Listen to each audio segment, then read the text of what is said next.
ভারত কিংবা পাকিস্তানে ICC event আয়োজন মানেই নাটকীয়তা। দুই দেশের রাজনৈতিক বৈরিতার কারণে এক দেশ অপর দেশে সফর করে না, তাই আইসিসি ইভেন্ট নিয়ে তৈরি হয় জটিলতা। গেল বিশ্বকাপে পাকিস্তান ভারত সফর করলেও নিরাপত্তার কারণ দেখিয়ে আসন্ন চ্যাম্পিয়ন্স ট্রফি খেলতে পাকিস্তানে সফর করছে না ভারত।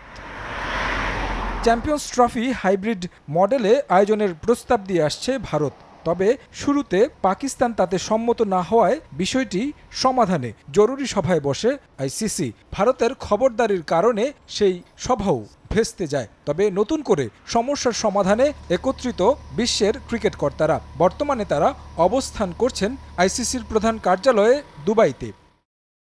তবে আনুষ্ঠানিক সভার আগেই জানা গেছে কি সিদ্ধান্ত আসতে যাচ্ছে চ্যাম্পিয়ন্স ট্রফির ব্যাপারে। শুধু চ্যাম্পিয়ন্স ট্রফি নয়, আগামী 2027 সাল পর্যন্ত ভারত ও পাকিস্তানে অনুষ্ঠিত হতে যাওয়া আইসিসির সব প্রতিযোগিতা হাইব্রিড মডেলে হবে। আইসিসির এক কর্মকর্তার বরাত দিয়ে এমনটা জানিয়েছে ভারতের সংবাদ সংস্থা পিটিআই। সব বোর্ডের কর্মকর্তারাও হাইব্রিড মডেল মেনে নিয়েছে বলে জানা গেছে, যার ফলে আসন্ন চ্যাম্পিয়ন্স ট্রফির ভারতের ম্যাচগুলো সংযুক্ত আরব আমিরাতে অনুষ্ঠিত হওয়ার ব্যাপারে কোনো বাধা থাকলো না। ভারত নিজেদের সব ম্যাচ দুবাই খেলবে। এটা দুই পক্ষের জন্য লাভজনক হবে বলেও প্রত্যাশা করছে তারা।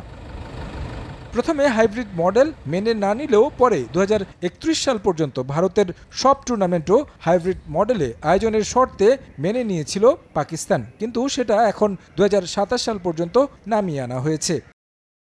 এ সময়ের মধ্যে ভারত মেয়েদের ওয়ানডে বিশ্বকাপ এবং ছেলেদের টি-20 বিশ্বকাপ আয়োজন করবে। শর্ত সাপেক্ষে পাকিস্তান ভারতে খেলতে যাবে না।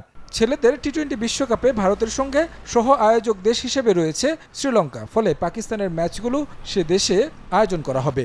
মেয়েদের বিশ্বকাপে পাকিস্তানের ম্যাচগুলো আয়োজন করতে হবে নিরপেক্ষ ভেন্যুতে।